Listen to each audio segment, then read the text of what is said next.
Hi, I'm Genevieve. On my 70th birthday, my son raised a glass, looked me in the eye, and said, "You were just the woman who raised me." Then he laughed. That laugh? It didn't just echo through the garden, it cracked something inside me. They had already removed my name from the family album, replaced my handwritten birthday card, sold the house I lived in for decades, and I let it happen, quietly. But why? Why would the people you love most decide you no longer belong? What if the truth of your life, your sacrifices, your presence, was rewritten without your permission? Would you stay silent, or would you fight to be seen? The driveway was already full when I pulled up, so I parked down the street and walked the rest of the way. It was early evening, cool enough for a shawl. The air in Santa Rosa that time of year always carried that sharpness, like the weather knew when something was about to happen and decided to hold its breath. I stood at the edge of the stone path leading up to Lyle's house. The villa glowed with lanterns strung across the backyard, voices echoing from the back patio where a canopy of lights flickered above long white tables. Everything looked pulled from a lifestyle magazine, perfectly curated, polished, expensive. I adjusted my collar and stepped in, nodding politely at the server who opened the gate. Inside, the scent of rosemary chicken and something floral hit me all at once. Lyle had always liked everything tastefully understated. His words, not mine. Jacqueline must have gone all out. I didn't see Lyle or Jacqueline right away, but I did spot the seating chart placed delicately on an easel near the drinks table. I leaned in, scanning the names until I found mine. Ms. Genevieve, table 6. I blinked. Just Ms. Genevieve. Not Mom, not even Mother. I pressed my lips together, careful not to let my breath catch. Not here. Not in front of their friends and colleagues. A woman standing behind me, mid-30s, well-dressed, the kind of woman who's always smiling without showing teeth, peeked over my shoulder and said brightly, "Oh, are you one of the original caretakers from his childhood?" I turned and met her eyes, holding her smile with one of my own. "Yes, you could say that." I walked slowly to my assigned table, weaving through a sea of pastel linen, designer heels, and glasses filled with Sauvignon Blanc. Every guest seemed to know exactly who they were and where they belonged. I, on the other hand, kept adjusting my purse strap, trying to appear casual while internally retreating. Table 6 was tucked near the far end, shaded by a tree that dropped small yellow blossoms onto the tablecloth. No one was seated there yet, so I settled in quietly and smoothed my dress. Across the garden, Jacqueline was floating through the crowd, greeting people with cheek kisses and perfectly timed laughter. She glanced toward me once, then kept moving. At one point, I heard her toast someone near the bar. "You've always been like family to us," she said, raising her glass. I watched her say it, then turned my gaze back to the lemon slice in my water. The night continued with a rhythm that seemed rehearsed. Lyle emerged, finally, dressed in navy and speaking confidently to a man who looked like he owned a hedge fund. People clapped when he smiled, leaned in when he spoke. I stayed put at table 6, clapping politely when others did, my hands cool against each other. Dinner was served, speeches began. Jacqueline stood at the center of the patio, microphone in hand, her voice soft and poised. "Tonight," she said, "we're not just celebrating Lyle's birthday. We're honoring a journey, his growth, his resilience, and the community that helped raise him." She started naming names, teachers, mentors, colleagues. She even mentioned Lyle's late father, calling him a quiet but powerful guide. Then, just before closing, she said, "And of course, thank you to Genevieve for being with us tonight." That was it. No, Mom. No, for everything you've done. Just a polite nod, the kind you give to a neighbor who lends you a cup of sugar once. People clapped. I didn't. I simply lifted my glass, gave a small nod, and took a sip, letting the bitterness settle at the back of my throat. There was a time, many years ago, When Lyle couldn't sleep unless I sang the same lullaby over and over. When he cried for me after scraping his knee. When he called me Mama, even though I wasn't his by blood. I'd spent nights in emergency rooms, birthdays baking from scratch, years doing all the unseen work that turns a house into a home. Now I was a placeholder, a formality. At what point, I wondered, did I stop being a parent and become a footnote? The table around me had filled. People chatted over dessert, laughed over inside jokes I was never part of.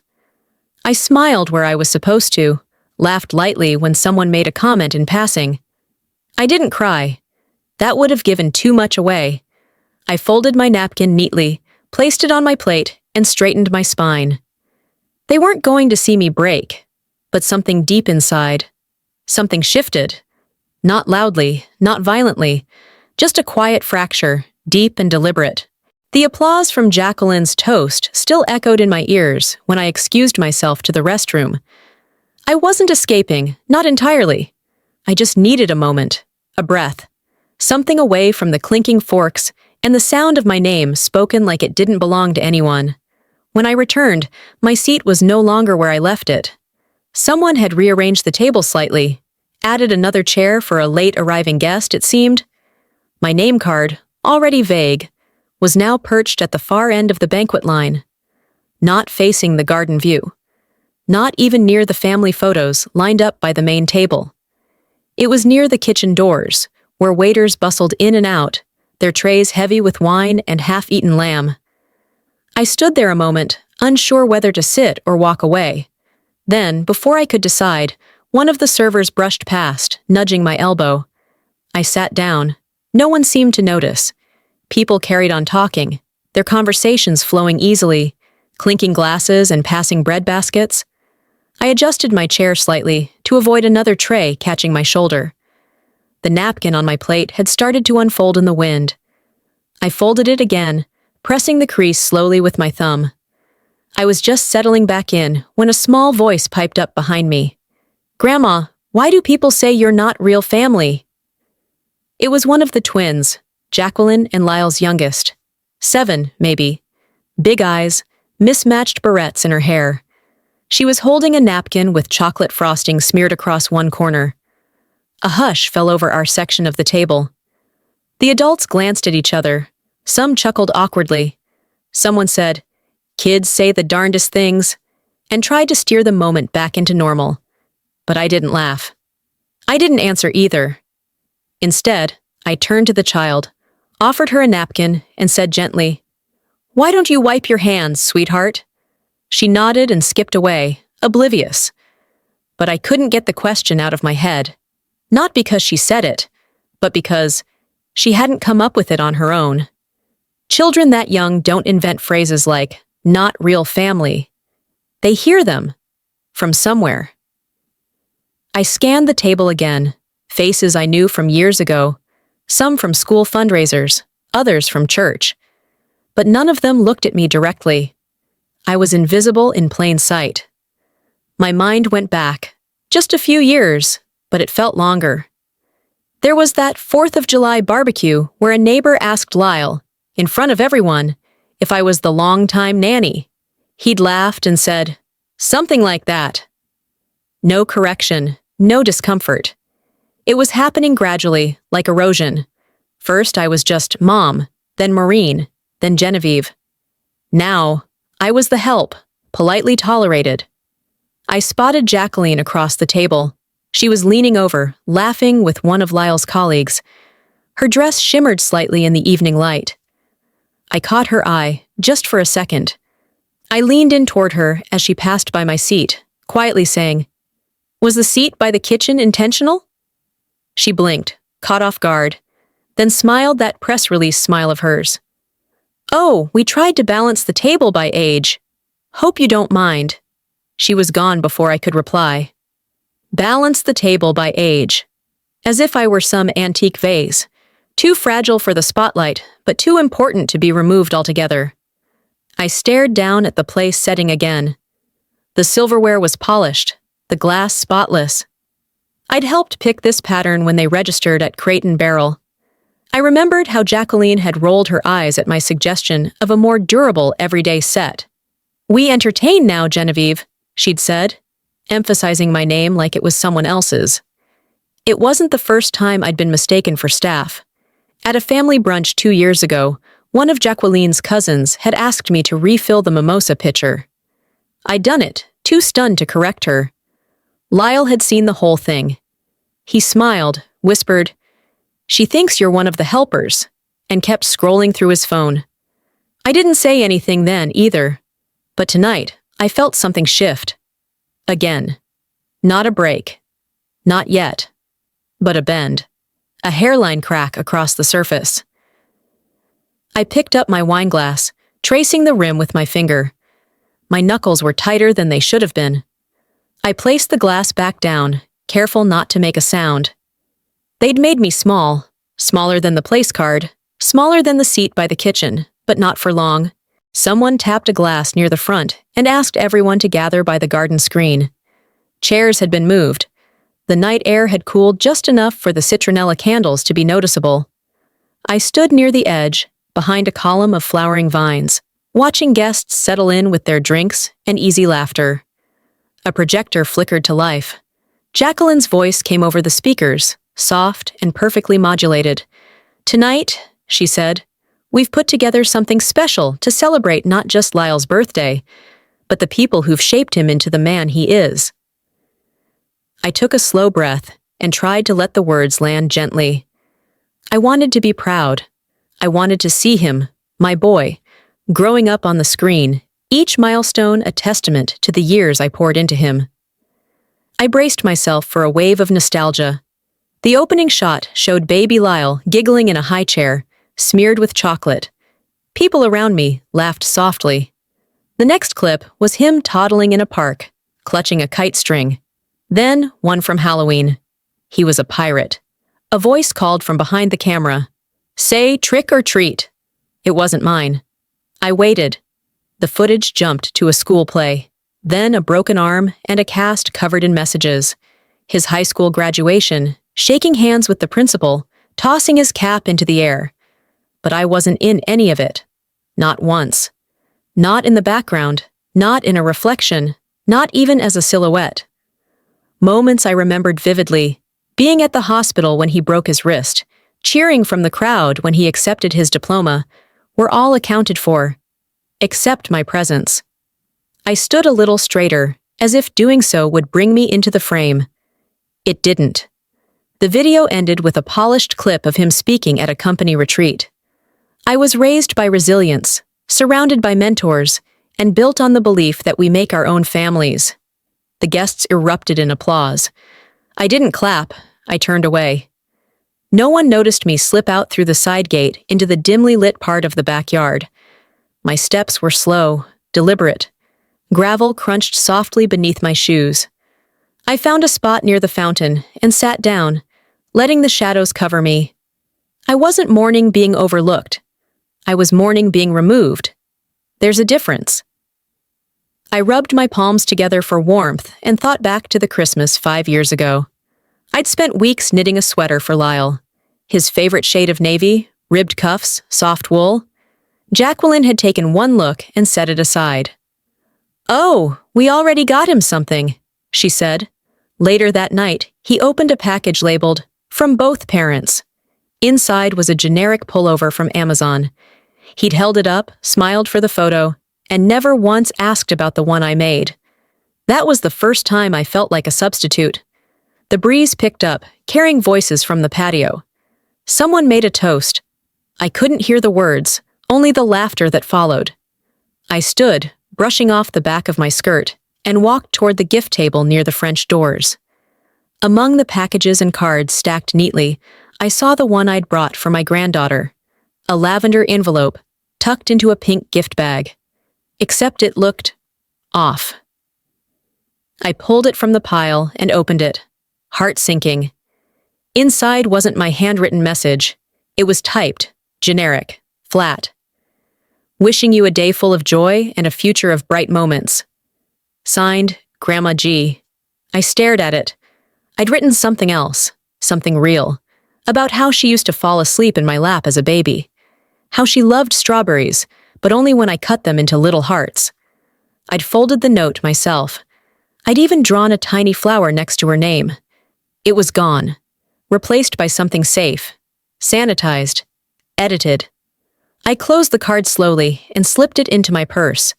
The gift could stay. The message didn't belong anymore. I turned toward the house and saw my reflection in the window, just a blurry outline, warped by the angle. I barely recognized the woman in the glass. She looked like someone who had drifted too far from shore, but hadn't yet decided whether to swim back or let the tide take her. I knew what was happening. They weren't forgetting me. That would have been merciful. They were rewriting me, removing lines, adjusting credits, cutting me from scenes I had lived. But I had stories too, and maybe it was time I started telling them. The laughter from the last toast hadn't quite faded when Jacqueline returned to the center of the patio, a hand on Lyle's shoulder. The lights above us dimmed slightly, casting a golden glow on the stone tiles and wine glasses. "Now," she said, microphone in hand, "the man of the evening has a few words." Polite applause followed as Lyle stepped forward. His smile was calm and calculated, polished like everything else tonight. I leaned back in my chair, unsure what I expected anymore. Maybe just a name, maybe my name. He cleared his throat, waited for silence. "I want to thank everyone here," he began, "for coming out to celebrate. Birthdays stop being about cake after a certain age. They become moments to reflect. And this year, I've been thinking about how I got here." He gestured to the crowd. It took a village, teachers, mentors, friends who became like family. My wife, who grounds me. My father, who taught me to carry things quietly. And the community that helped shape me. The air around me held still, every word cutting slower than the last. There were people along the way who stepped in when things got hard. Genevieve was one of them. She helped raise me when my dad needed support. She provided structure, routine. Someone near me started to clap, unsure if it was the end of that thought. Lyle held up a hand, smiling. "But let's be clear, she wasn't my mother, just the woman who raised me." There it was. A pause, then a soft chuckle. From him. The kind of laugh people let out when they're certain they've taken the power out of something before it has the chance to hit. Dismissing, disarming, and the room followed. Laughter, applause, a hand on his back, a nod from someone in the corner. I didn't move, didn't shift, but I heard the sound in my ears start to dim, like someone had gently submerged me underwater. The lights blurred. Glasses glinted like teeth. He had done it. He had said what he'd been circling around all night, what they had all been dancing around in the way they called me Genevieve, in the way they seated me by the kitchen, in the way they cropped me out of pictures and rewrote my words. I was no longer a mother. I was an asterisk, a footnote in someone else's myth. I stared at him, not with anger, not with grief, with something colder. He didn't look at me once. People began to move again. The moment passed like a wave that never reached the shore. Plates clinked, napkins unfolded. Someone at my table leaned over and asked if I wanted another glass of wine. "No, thank you," I said. My voice was even. My smile was practiced. The woman nodded and turned away. Olivia walked toward me slowly and sat beside me. She didn't speak. She didn't need to. Her presence was a kind of shield. We both watched as Lyle returned to his seat, kissed Jacqueline on the cheek, and raised a glass in mock humility. I sat perfectly still. A part of me wanted to cry, but not because I was sad, because it had taken this long for me to realize I'd already been erased. This wasn't a new erasure. It was the confirmation of something that had been building quietly over the years, like water wearing down stone. He meant for that line to be final. He thought it closed a chapter. But what he didn't realize was that I'd already started writing my own. I turned my face upward, toward the canopy of string lights above us. Their soft flicker reminded me of lullabies and bedtime stories. The ones he used to ask for when he was little. Again, Mama, again. And now, just Genevieve, just the woman who raised him. I whispered the words to myself, letting them sit in my mouth for a moment. Then I straightened my back. We'll see about that. The mail arrived late that morning, bundled tightly with an elastic band. I didn't usually check it right away, but something nudged me to look. Bills, a coupon booklet, and one envelope from the county recorder's office. I opened it slowly, expecting some community update, or maybe a tax notice. But inside was something else entirely. A property record update confirming the ownership of the home I had lived in for over 2 decades. The name on the title wasn't mine. It was Lyle's, dated 5 years ago. The air left the room. I sat down at the kitchen table, the form trembling slightly in my hands. I read it once, then again, then a third time, just to make sure I wasn't misunderstanding. But the words didn't change. There it was, a quiet transfer of ownership, wrapped in legal terms and stamped with dates I couldn't remember ever consenting to. A notarized transaction, facilitated by a family attorney Lyle had mentioned once, in passing, during a dinner I wasn't invited to. I tried to recall if I had signed something. Maybe I had. Maybe it was slipped into a stack of just standard paperwork when Lyle helped me refinance. He'd said it was easier if everything was handled through the family office, that it would save time. I hadn't asked questions. I trusted him. My stomach knotted. I reached for the phone and called Olivia. She picked up on the second ring. "Liv, can you come by?" I tried to keep my voice even. She was at my door within the hour, holding a bag of peaches and her usual tote of half-read newspapers. When I handed her the paper, she didn't sit. She stood by the kitchen window, rereading it silently. Her brow furrowed deeper with each line. "This is your house," she said. I nodded. "You paid for it. Every check, every repair, every holiday decoration on this porch. You." I nodded again, slower this time. She turned sharply. "And he took it?" "No," I said, calmer than I expected. "He was taught to believe he could." She didn't say anything else for a long moment, just stood there, blinking hard, then finally sank into the chair across from me. Later that afternoon, I went to the market. I needed milk.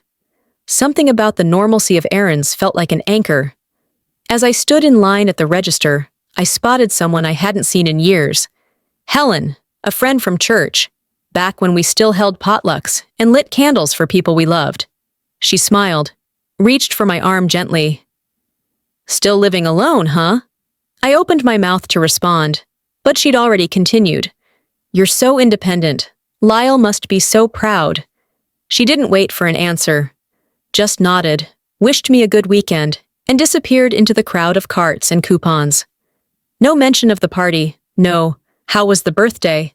No flicker of recognition that I had been a part of that life, because in their eyes, I wasn't. Not anymore.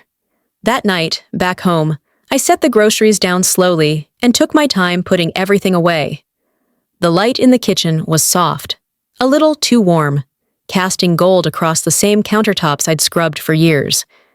The same cabinets Lyle had once painted when he was in college, back when he still asked for my advice about things like color and layout and life.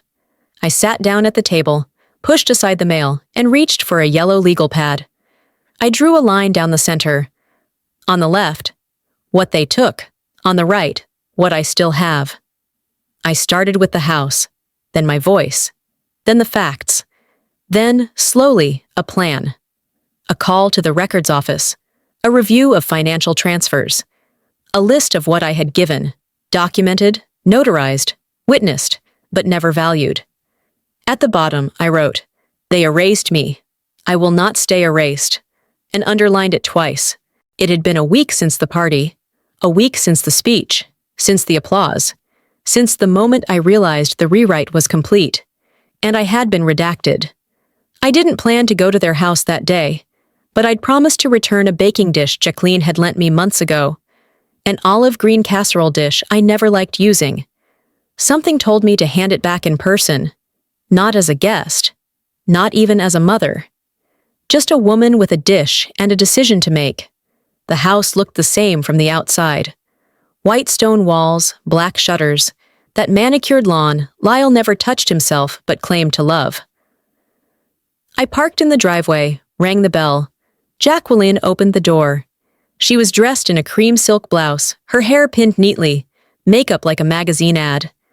And there it was, the necklace, gold, teardrop pendant, ruby center, my ruby, the one I'd spent weeks saving for when they got married. A necklace I chose, carefully, from a jeweler in Healdsburg. It came with a card, handwritten, telling her how I hoped she'd always feel seen, cherished. Jacqueline smiled, brushing the pendant casually as she held the door. "Oh," she said, noticing my eyes. "This? Lyle gave it to me years ago, said it was from someone who used to care." She didn't laugh. She didn't need to. The venom was subtle, smoother than honey.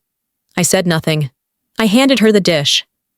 "Thanks," she said, and closed the door before I even reached the bottom step. I didn't cry. Not there. I didn't shake or yell or knock again to demand the truth. I just walked to my car, gripping my keys so tightly my palm stung. Driving home felt like floating. I kept replaying the sentence in my head, over and over, like a hymn turned inside out. From someone who used to care. The words followed me through the door, into the kitchen, down the hallway where Lyle's childhood photos still hung, those he hadn't gotten around to collecting yet. I pulled out the old wedding album I'd kept for myself. Not theirs. Mine. A copy I'd made quietly, years ago, just in case. The cover was dusty, the pages stiff. The memories inside, staged smiles, forced poses, looked almost alien now. I flipped through carefully until I reached the page with the gift table. There had been a photo of me, standing behind Lyle, holding the necklace box with both hands, smiling nervously. I remembered the flash. It was gone. In its place, a cropped version. Just Lyle and Jacqueline, her hand mid-reach, his smile already wide. They had cut me out, literally. I closed the album slowly. The room was quiet except for the soft hum of the fridge. I stood there for a while, unsure of what came next, until my body moved before my mind did. I picked up the phone. He didn't answer. I waited for the beep. "Lyle," I said, my voice calm, steady. I saw the necklace. I saw the photo. I saw the message in all of it. I paused. "I don't care what stories you want to tell your friends, your wife, your future investors. But if you erase me again, I will show them who actually wrote your beginning. Don't test how silent I can be when I decide not to be." I hung up. My hand trembled, just slightly, but not from fear. That night, I didn't sleep. Instead, I brewed tea and sat by the old desk in the guest room, pulling out a box I hadn't touched in over a decade. Inside were USB drives, old paper receipts, letters, even a few voice memos Victor had saved before he passed. I didn't even have to call Olivia. I texted her 2 words. "Got it." She replied 5 minutes later. "It's time." 2 days had passed since I left that voicemail. 15 seconds of clarity that had taken me 70 years to earn. Lyle never responded, not even with a text, and I didn't need him to. I had said enough. That afternoon, I sat beside Olivia at her kitchen table while she opened her laptop. She moved slower these days, her left hand stiff from arthritis, but her mind, sharp as ever. We'd spent most of the morning in near silence, sipping weak coffee and avoiding the television. She clicked through folders with labels like Photos 2005, Receipts March, Hospital Records Lyle. I watched the screen as names, dates, and scanned documents flickered by. Each file was a memory, not just of Lyle, but of me. School tuition slips signed by my hand. Hospital intake forms listing me as the primary contact. Pictures from field trips, birthdays, even one blurry shot of me sleeping on the couch with Lyle curled under my arm. "I don't want revenge," I said finally. "I know," Olivia answered, not looking away from the screen. "You want correction." We were halfway through a folder when she froze. "Oh my God," she muttered, scrolling up. It was a screenshot, taken just days ago, from Lyle's professional website. A slick bio accompanied by his headshot. And the opening line read, "Raised by a strong father and a supportive community." I stared at the words for a long time, unsure whether to laugh or exhale. There was no mention of me, not even as a caretaker, just the father, and a vague, faceless community. Olivia's voice was low. "He's edited you out completely." "He's rebranded," I said quietly. The silence between us stretched. Then I reached for my notepad. I didn't cry, not this time. I listed dates, events, places I'd been, roles I'd filled. "I don't need them to call me Mom," I said aloud. "I just need the world to see what they buried." Olivia nodded once, then opened a new browser tab. "We'll cross-reference the images first," she said. It wasn't until she opened our shared cloud folder that the next wound hit.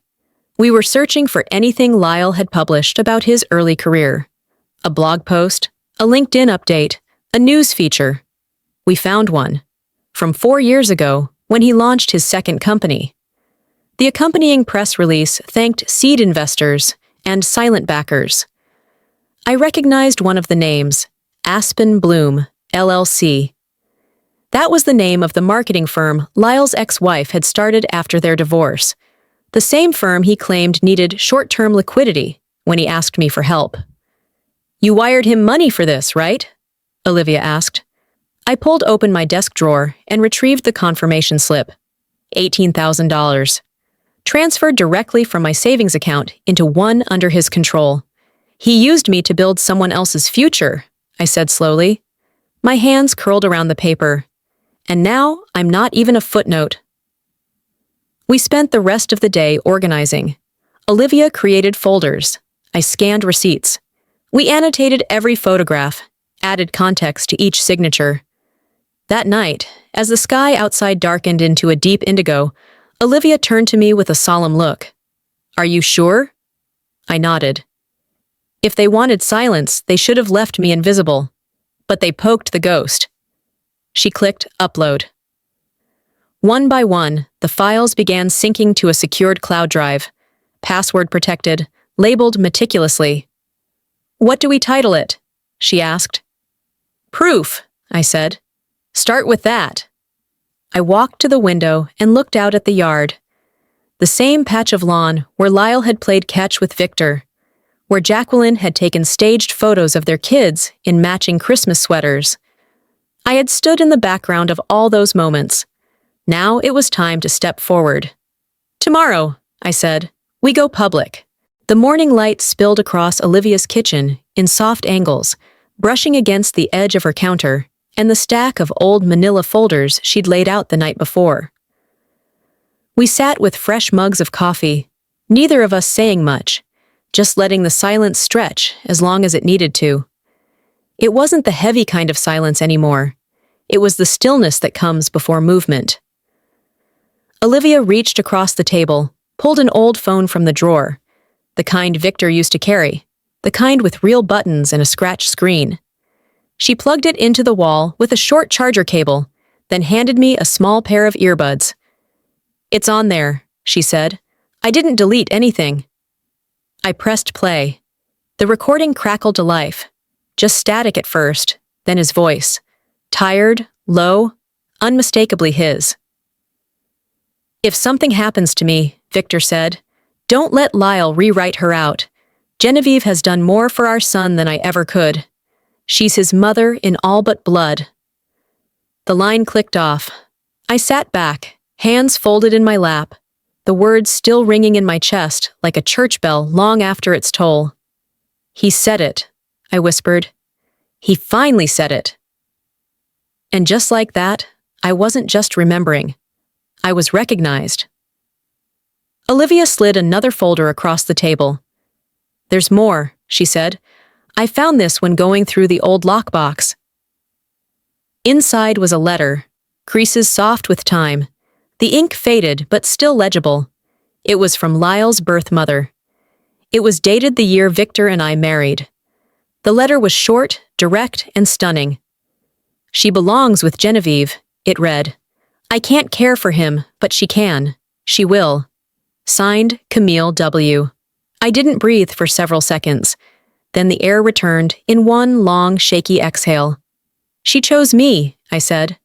"You weren't an accident," Olivia replied. "You were trusted."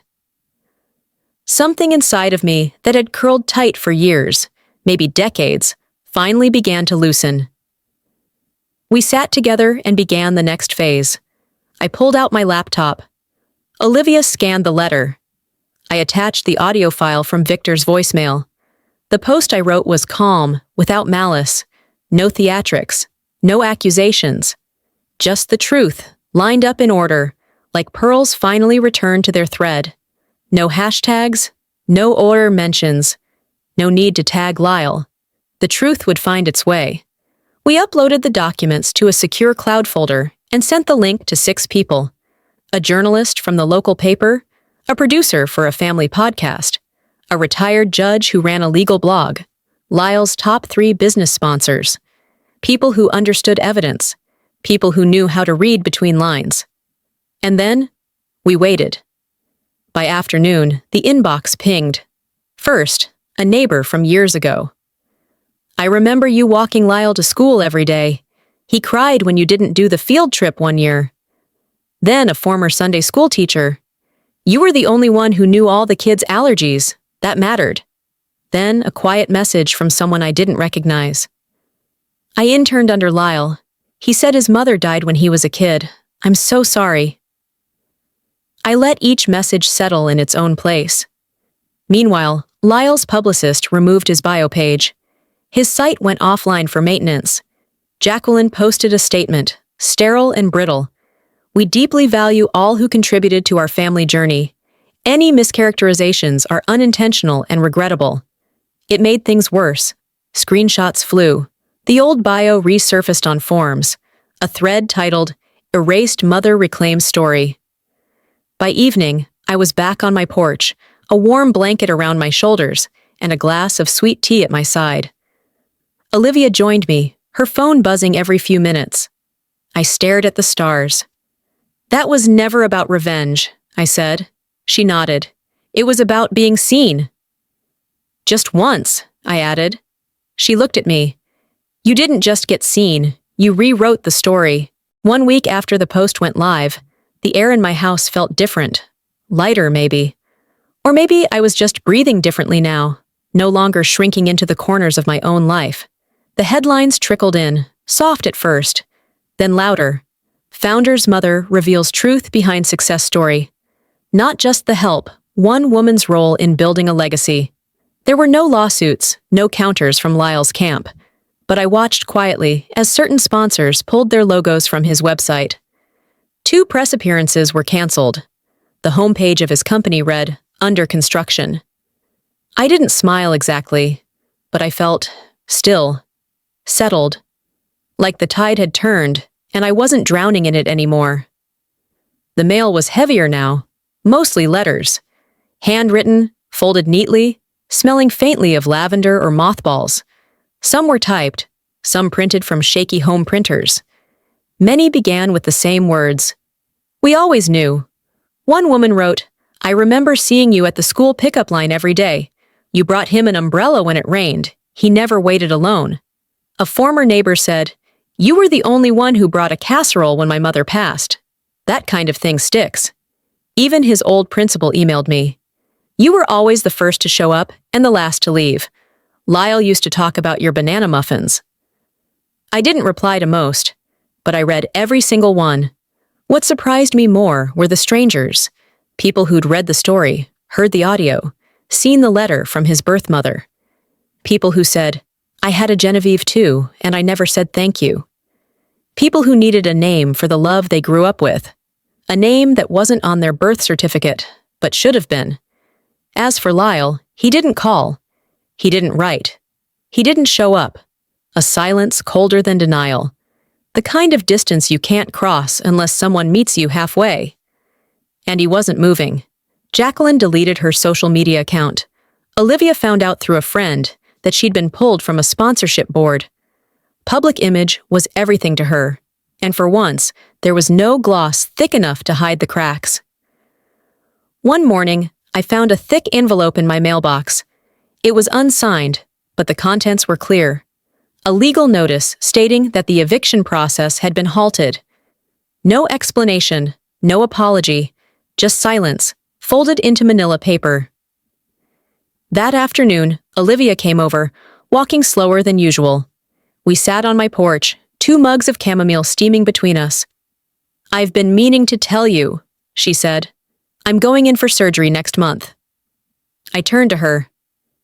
"It's nothing urgent," she added quickly, "but I couldn't do it until I knew you were okay. I needed to see you seen." I reached for her hand. She let me hold it for a moment longer than usual. A few days later, I got a call from the local women's group. They asked if I'd speak, share something about resilience, about finding your voice later in life.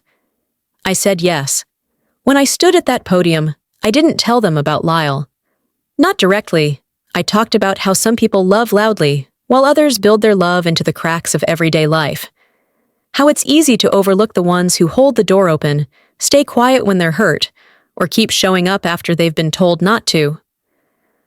I ended with this. There's no expiration date on truth, and no shame in reclaiming it. The room was quiet after.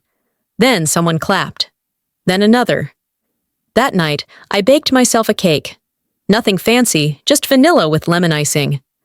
I lit a single candle, sat alone in the kitchen, listening to the tick of the clock. 71.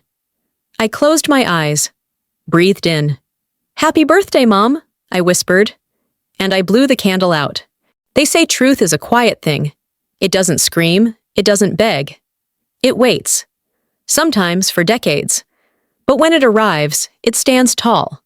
I've learned that silence isn't always surrender. Sometimes it's preparation. And when you finally speak, speak with clarity, not for revenge, but to reclaim your place in the story. If you've ever felt erased, overlooked, or replaced, let this be your reminder. You matter. You always did. And it's never too late to make the truth known. Now I want to hear from you. Have you ever had to reclaim your voice in your own life? What's one moment you wish others had seen for what it truly was? If this story touched your heart, drop a 1 in the comments or tell me where you're watching from. If it didn't connect with you, that's okay too. Share why and let's talk. I'd love to hear your perspective. And don't forget, if you want more stories that speak to the soul, hit that subscribe button and stay with us for the next chapter.